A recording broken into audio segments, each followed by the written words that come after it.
Hello guys, అందరికీ నమస్తే. So most welcome to the Adda24 Telugu. So channel చూస్తున్న మిత్రులందరికీ నమస్తే, స్వాగతం.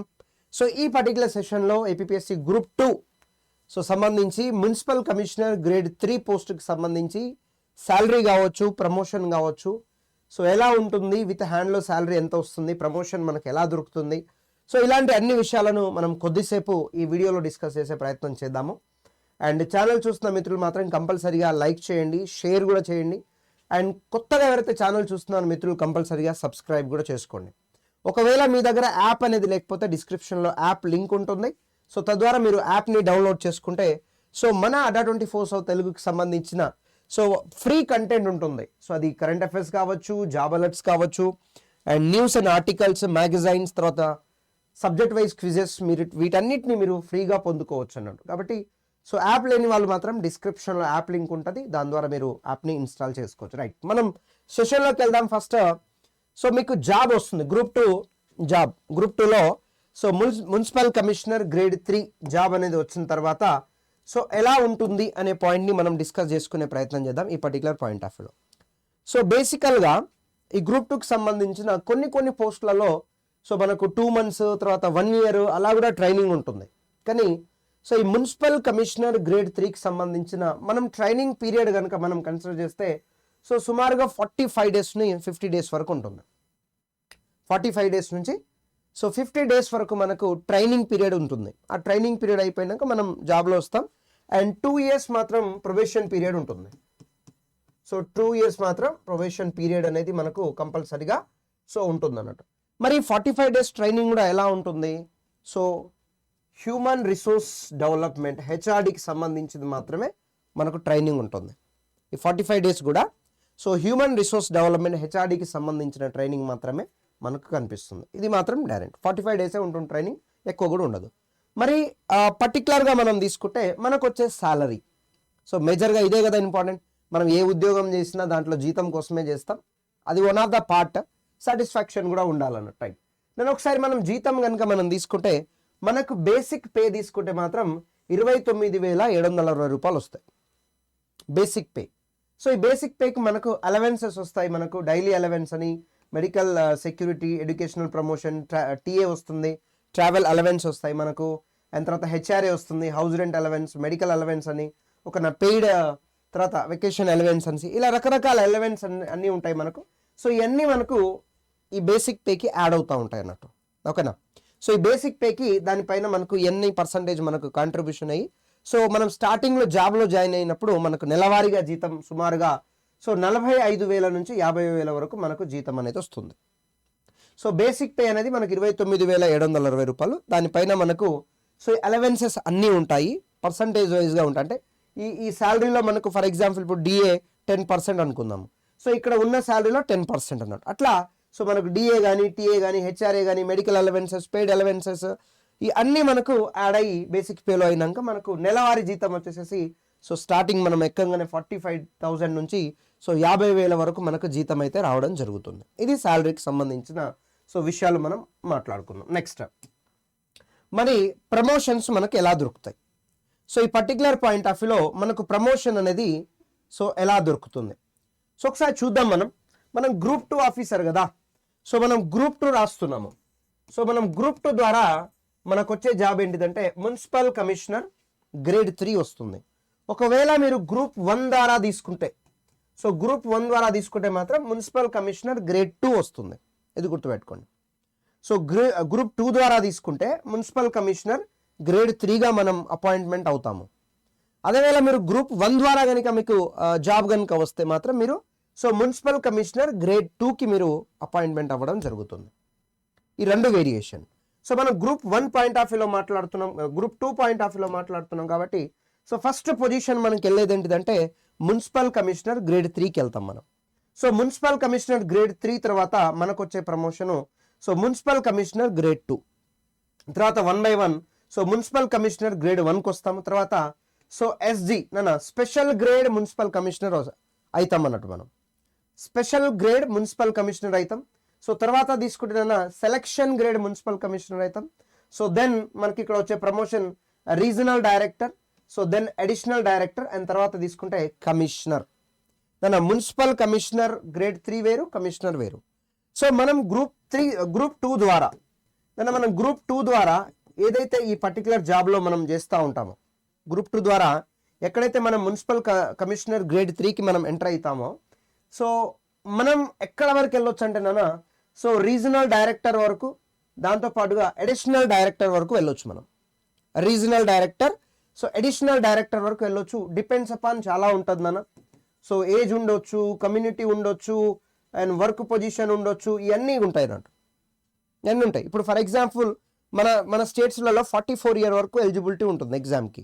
ఇప్పుడు ఎర్లీగా జాబ్ వచ్చిన వాళ్ళు ఏంటిదంటే వాళ్ళకు సర్వీస్ పీరియడ్ ఎక్కువ ఉంటుంది కాబట్టి వాళ్ళు ఈజీగా వెళ్ళడానికి పాసిబిలిటీ ఉంటుంది. గ్రూప్ 2 నుంచి ఇక్కడ వరకు వెళ్ళడానికి ఉంటుంది. కమిషనర్ అంటే ఇంపాసిబుల్, గ్రూప్ 1కి అయితే వెళ్ళొచ్చు. అదే మనం లేట్గా జాయిన్ అయినాం అనుకోండి, అంటే లేట్ ఏజ్లో మనకు జాబ్ వచ్చింది అనుకోండి, అప్పుడు మనం స్పీడప్గా వెళ్ళడానికి అంత ఇంపాసిబుల్ అనేది కనిపిస్తూ ఉంటుంది. అంటే so depends upon the age criteria అనేది కంపల్సరీగా మనకు కనిపిస్తుంది. సో మనం ఈ విధంగా ప్రమోషన్స్ అనేవి ఉంటాయి నాన్న. 3 to 1 తర్వాత సో మనకు స్పెషల్ ఎంసీ, తర్వాత ఎస్జిఎంసీ అనేసి రీజనల్ డివిజన్, అడిషనల్ డైరెక్టర్ వరకు మనము సో ఈ పర్టికులర్ పాయింట్ ఆఫ్ వ్యూలో మనం వెళ్ళడానికి పని అనేది నడుస్తుంది. మరి ఈ మున్సిపాలిటీలో మనకు ఉండే వర్క్ ఏంటిది అనేది కూడా ఒకసారి చూద్దాం నాన్న, అది కూడా తెలియాలి కదా. సో రెస్పాన్సిబిలిటీస్ అంటే ఏంటిది అనేది మనం ఒకసారి సో మాట్లాడే ప్రయత్నం చేద్దాం. రెస్పాన్సిబిలిటీ ఏం లేదు ఇక్కడ.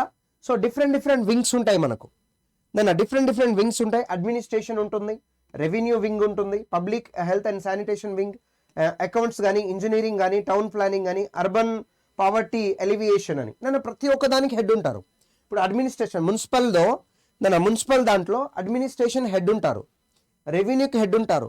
సో పబ్లిక్ హెల్త్కి కానీ, అకౌంట్స్కి కానీ, ఇంజనీరింగ్ కానీ, టౌన్ ప్లానింగ్ కానీ, అర్బన్ పావర్టీ ఎలివియేషన్ ప్రతి ఒక్క దానికి హెడ్ ఉంటారు. సో ఈ అందరి హెడ్ల పైన ఎవరు ఉంటారంటే మనకు కమిషనర్, మున్సిపల్ కమిషనర్ ఉంటారు. అన్నిటికీ మనకు అందరికంటే పైన మనకు సో మున్సిపల్ కమిషనర్ బాస్ ఉంటారు. అతను రెస్పాన్సిబిలిటీ అన్నట్టు. సో అంటే మరి అతను రెస్పాన్సిబుల్గా ఉంటారు. అంటే వీళ్ళందరూ సరిగా వర్క్ చేస్తున్నారా లేదా ప్రతి ఒక్క వింగ్లో అనేది సో మనకు మున్సిపల్ కమిషనర్ అనేది మనకు తెలుసుకోవడం జరుగుతుంది. ప్రతి ఒక్క దానికి హెడ్ అని ఉంటారు. ఫర్ ఎగ్జాంపుల్ అడ్మినిస్ట్రేషన్ వాళ్ళు ఉన్నారనుకున్నాను. సో వీళ్ళు ఏం చేస్తారు, కాస్ట్ సెన్సస్, మనకు జనాభా గణనాంకం చేస్తాం కదా మనం, సెన్సస్, కాస్ట్ సెన్సస్ కానీ, తర్వాత పోలింగ్, ఓకేనా, పోలింగ్. సో ఎలక్షన్స్ చేయడం కానీ, ఇప్పుడు ఎలక్షన్ జరుగుతున్నాయి కదా మన లోక్సభ. సో ఎలక్షన్స్ రెస్పాన్సిబిలిటీ మున్సిపల్లో అడ్మినిస్ట్రేషన్స్ వాళ్ళు. తర్వాత మనకు వాళ్ళు కాస్ట్ సెన్సస్, జనాభా గణనాంకం లాంటిది మొత్తము సో వీళ్ళు చేయడం జరుగుతూ ఉంటుంది. అడ్మినిస్ట్రేటివ్ వాళ్ళ యొక్క రెస్పాన్సిబిలిటీ అన్న.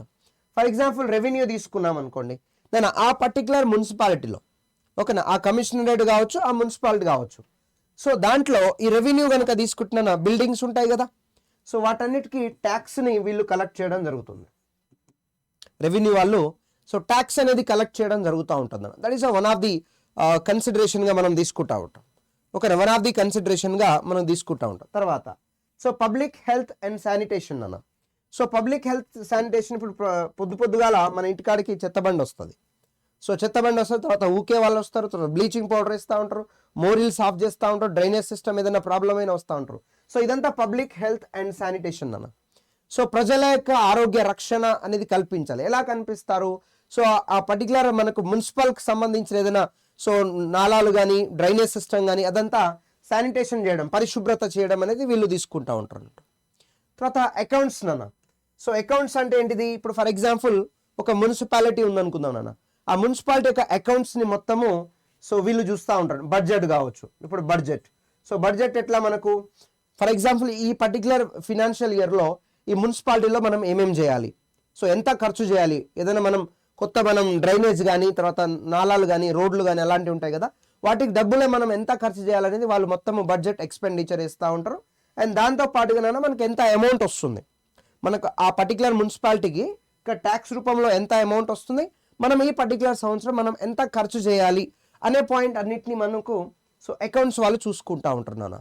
సో నెక్స్ట్ ఇంజనీరింగ్ వాళ్ళు కనుక తీసుకుంటే, ఇంజనీరింగ్ అంటే ఏంటిది, ఫర్ ఎగ్జాంపుల్ ఆ పర్టికులర్ మున్సిపాలిటీలో సో మనం డ్రైనేజ్ బిల్టప్ చేయాలా, సో డ్రైనేజ్ కట్టడం కానీ, సిమెంట్ రోడ్లు కడతా ఉంటాం కదా, సిమెంట్ రోడ్లు కట్టడం కానీ, ఒక తర్వాత మనం బీటీ రోడ్స్ వేయడం కానీ, సో లైట్నింగ్ వేయడం కానీ, వాటికి డిజైనింగ్ సంబంధించిన మొత్తము కల్వర్ట్స్, ఏదైనా కల్వర్ట్స్ ఉండడం కానీ, బ్రిడ్జ్ లాంటిది ఉండడం కానీ, అదంతా ఇంజనీరింగ్ వాళ్ళు చూస్తారన్న. ప్లానింగ్ మామూలుగా వీళ్ళు ఏంటిదే ప్లానింగ్ చేసి ఎగ్జిక్యూషన్ చేస్తారు. ఫినాన్షియల్గా మనకు సో అకౌంట్స్ డిపార్ట్మెంట్ వాళ్ళు చూసుకుంటారు అన్నట్టు. వీళ్ళేంటిది ఇంజనీర్స్, సో వాళ్ళు ప్లానింగ్ చేయడము తర్వాత ఎగ్జిక్యూషన్ చేయడం. మళ్ళీ వీళ్ళకి ల్యాండ్కి సంబంధం ఉంది వీళ్ళకు.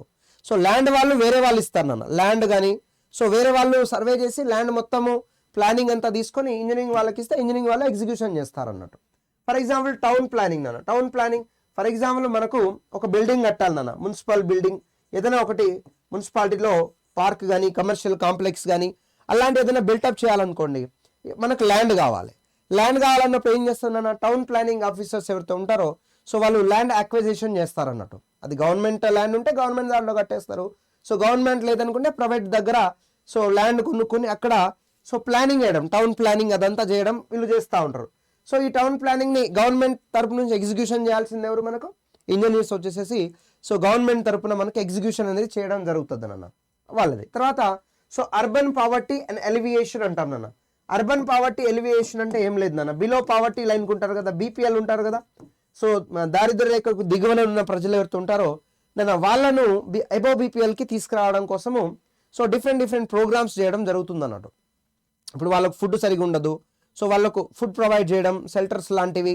సో గవర్నమెంట్ సైడ్ నుంచి నన్ను ఫండింగ్ తోటి వాళ్ళకు కరెక్ట్గా చూసుకోవడం అన్నట్టు, రెస్పాన్సిబిలిటీ తీసుకొని సో వాళ్ళను ఒక పర్టికులర్ ప్లేస్లో పునరావాస కేంద్రాలకు తీసుకెళ్లడం లాంటివి మొత్తం ఈ అర్బన్ పవర్టీ ఎవిలియేషన్ అనేది చేయడం జరుగుతుంది అన్న. ఈ ప్రతి ఒక్క దానికి హెడ్స్ ఉంటారు అన్న, ప్రతి ఒక్క వింగ్కి ఒక్కొక్క హెడ్ ఉంటారు. సో ఆ డిపార్ట్మెంట్ ఎలా పనిచేస్తుంది, వాట్ ఈస్ వాట్, వాళ్ళ టార్గెట్స్ ఏంటిది, వాళ్ళ గోల్స్ ఏంటిది, ఎంతవరకు రీచ్ అయ్యారు, ఎంతవరకు రీచ్ అవ్వలేదు. సో ఇలాంటి విషయాలన్నింటిని ఏంటిదంటే ఈ పర్టికులర్ మున్సిపల్ కమిషనర్ ఎవరైతే ఉంటారన్న so time to time monitoring చేసుకుంటా వెళ్ళాలన్నట్టు. అయితే నాన్న ఇక్కడ ఈ పర్టికులర్ ఈ పర్సన్స్ ఎవరైతే ఉంటారన్న సో వీళ్ళు ఎగ్జిక్యూటివ్ మాత్రమే, ఓకేనా, వీళ్ళందరూ ఎగ్జిక్యూటివ్ మాత్రమే నాన్న. సో లెజిస్లేటివ్ ఉంటారు మళ్ళా, ఓకేనా. సో లెజిస్లేటివ్ ఉండడం జరుగుతుంది. లెజిస్లేటివ్ ఏమన్నా ఎలక్షన్ జరుగుతాయి కదా, మనకు మేయర్ ఉంటాడు, ఓకేనా. సో మేయర్ ఉంటాడు, తర్వాత సో కార్పొరేటర్ ఉంటారు. కార్పొరేటర్ వీళ్ళు ఏం చేస్తారు నాన్న, వాళ్ళ గవర్నమెంట్ని బట్టి సో గవర్నమెంట్ నుంచి ఎంత ఫండింగ్ వస్తుంది, ఈ పర్టికులర్ ఇయర్లో ఏం చేయాలి, వాట్ ఈస్ వాట్ అనేది సో వాళ్ళు చెప్పడం జరుగుతుంది ఈ పర్టికులర్ ఆఫీసర్స్కి. సో వాళ్ళు చెప్పిన దాని ప్రకారంగా ప్లానింగ్స్ని డిజైన్ చేయడం, ఎగ్జిక్యూషన్ చేయడం అనేది సో ఈ డిపార్ట్మెంట్ వాళ్ళు చూసుకుంటారు అన్నట్టు. కాబట్టి ఇక్కడ లెజిస్లేటివ్గా మేయర్, కార్పొరేటర్ వాళ్ళు ఉంటారు. అండ్ ఇక్కడ మనకు ఎగ్జిక్యూటివ్ బాడీగా మనకు ఆఫీసర్స్ మాత్రం ఉంటారు నాన్న.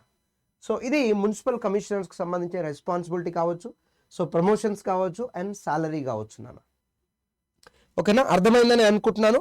సో రెస్పాన్సిబిలిటీగా ఉంటుంది చాలా వరకు, ఎందుకంటే సో ప్రతి ఒక్క దాంట్లోనన్నా పీపుల్ తోటి మమేకమై చేయాల్సిన జాబ్ కాబట్టి, ప్రజలతోటి మమేకమై చేయాల్సిన జాబ్ ఇది కాబట్టి రెస్పాన్సిబిలిటీ అనేది సో ఎక్స్ట్రాడినరీగా ఉంటుంది అన్నట్టు. చాలా వరకు రెస్పాన్సిబిలిటీ తీసుకోవాలి కూడా, రైట్. ఇప్పుడు మనం ఇది సీజన్లో చూస్తున్నాం కదా, నిన్న మొన్న గాలి దుమారం వచ్చి సో నాలాల నుంచి శవం బయటికి రావడం అలాంటి రకరకాల ప్రాబ్లమ్స్ చూస్తూ ఉంటాం అన్నట్టు, జరుగుతుంది. కానీ యాజ్ ఏ రెస్పాన్సిబిలిటీ పర్సన్గా సో బాధ్యత తీసుకొని చేయడం కూడా చాలా వరకు మంచి జాబ్ అన్నట్టు, ఓకేనా. సో ఇది నాన్న ఈ పర్టికులర్ పాయింట్ ఆఫ్ వ్యూలో. అండ్ నెక్స్ట్ క్లాస్లో మనం ఇంకొక అంటే రేపటి సెషన్లో సో ఇంకొక జాబ్ తీసుకొని ఆ జాబ్ యొక్క రెస్పాన్సిబిలిటీ, ఆ జాబ్ యొక్క ప్రమోషన్ కావచ్చు అండ్ దాని యొక్క ప్రొఫైల్ని కూడా మనం డిస్కస్ చేద్దాం. దాని మన అడా 24/7లో so triple benefit month and sale అనేది స్టార్ట్ అవుతుంది నాన్న మనకు రేపటి నుంచి. ఏంటిదంటే మన దగ్గర ఉన్న లైవ్ బ్యాచెస్ నాన్న, APSC group 2 mains live batch మనకు నడుస్తుంది. సబ్జెక్ట్ వైజ్గా బ్యాచెస్ కూడా ఉన్నాయి. అండ్ దాంతోపాటుగా నాన్న ఎంసీక్యూస్ బ్యాచ్ నడుస్తుంది. అండ్ దాంతోపాటుగా టీఎస్పీఎస్సి గ్రూప్ 1 ప్రిలిమ్స్ నాన్న రేపు June 9th ఉంది ఎగ్జామ్. సో మీరు ఎంత చదివినా కానీ టెస్ట్ సిరీస్ దాంతోపాటుగా ఎంసీక్యూస్ బ్యాచ్ అనేది ఉంటే మీకు ఎంత రివిజన్ ఉందని తెలుస్తుంది అన్నట్టు ఈ 2 పాయింట్ల వల్ల. సో ఆ బ్యాచ్ కూడా మన దగ్గర ఉంది. తర్వాత SSC, RRB, bank foundation batches కూడా వాటికి సంబంధించిన లైవ్ బ్యాచెస్ కూడా మనకు రన్ అవుతున్నాయి. కాబట్టి మీరు ఎవరైనా ఇంట్రెస్ట్ ఉంటే మాత్రం ఖచ్చితంగా మీరు యూజ్ చేసుకోవచ్చు. బిగ్గెస్ట్ ప్రైస్ డ్రాప్ చాలా తక్కువకే, ఆ తక్కువ దాని మీద కూడా మళ్ళీ 15% డిస్కౌంట్, దాంతోపాటుగా 2 years వ్యాలిడిటీ అనేది మనకు కనిపిస్తూ ఉంటుంది నాన్న. అలా ఇండివిజువల్ బ్యాచ్ మీరు ఒక 4-5 బ్యాచెస్కి 4-5 పోస్టులకు ప్రిపేర్ అవుతున్నారనుకోండి, మీకు ఇండివిజువల్గా తీసుకుంటేనే కమ్సే కమ్ 5,000-6,000-7,000 వెళ్ళిపోతుంది. సో అవన్నీ కలిపి ఒకే ఒక ప్యాక్ అనేది మన స్పెషల్ అడ్డా స్పెషల్ మన మెగా ప్యాక్ అని ఉంటుంది. సో దాన్ని పర్చేజ్ చేసుకుంటే అన్ని టెస్ట్ సిరీస్లు, అన్ని ఎంసీక్యూస్ బ్యాచ్లు, అన్ని లైవ్ బ్యాచ్లు 2 years వ్యాలిడిటీ వరకు అన్ని ఒక దగ్గరనే వచ్చేస్తాయి. సో దానికోసం మీరు చేయాల్సింది ఏంటంటే సో Y703 అనే కూపన్ కోడ్ ఈ రోజు నుంచి సో Y703 అనే కూపన్ కోడ్ అనేది మనం యూజ్ చేయాల్సి వస్తుంది and you can get these 3 benefits అన్నట్టు. ఓకేనా, రైట్. సో థ్యాంక్ యూ నాన్న, thank you so much. Like చేయండి, షేర్ చేయండి, ఛానల్ని సబ్స్క్రైబ్ చేసుకోండి. మీకు ఏదైనా డౌట్ ఉన్నా మీరు కమెంట్ సెక్షన్లో కమెంట్ చేయొచ్చు, నేను రిప్లై ఇస్తాను.